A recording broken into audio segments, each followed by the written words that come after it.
السلام عليكم ورحمة الله. يلا حيهم، شو اخباركم؟ هذا واحد انولد سليم وعاش حياة الطفولة مثله مثل اي طفل ثاني. وصل عمره تقريبا 16 سنة. الله ابتلاه بمرض، وما هو مرض نادر بالعالم، عطل جميع عضلاته، يعني رجلينه ويدينه ورقبته وراسه ما يقدر يحركن، حتى شفايفه ما يقول الا كلمة او كلمتين.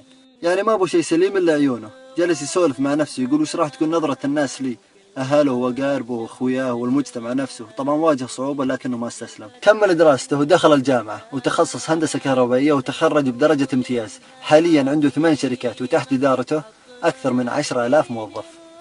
يدير الثمان شركات كلها بعيونه. ما هو هنا بس، ألف كتاب أكثر من 2000 صفحة. وشلون ألفها بعيونه. في جهاز خاص للمصابين مثل هذا المرض يقدرون الكتابة عن طريق العيون. لو هذا الشخص موجود في أوروبا ولا في أمريكا تلقى أغلب المجلات والجرايد حاطة اسمه وصورته في الصحف الرئيسية، وتلقى أغلب البرامج التلفزيونية ودهم يسوون معه مقابلة، وتلقاها حاطين لهم رمز تذكاري يجلسون يتفاخرون فيه. وفي بعض الكتاب كاتبين عنه عشرات الكتب. لكن عندنا ربعنا هنا لاهين مع التافهين ويحسسون أنهم فخر المجتمع.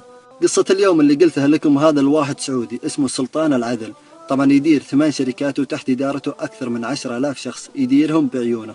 من ضمن الثمان شركات اللي هو يديرها شركة دانكن دونات، طبعا معروفة، وشركة فيديكس اللي حاليا سمسم. في أمان الله. عطيناها وفانا، مدت ايديها بجفا وانت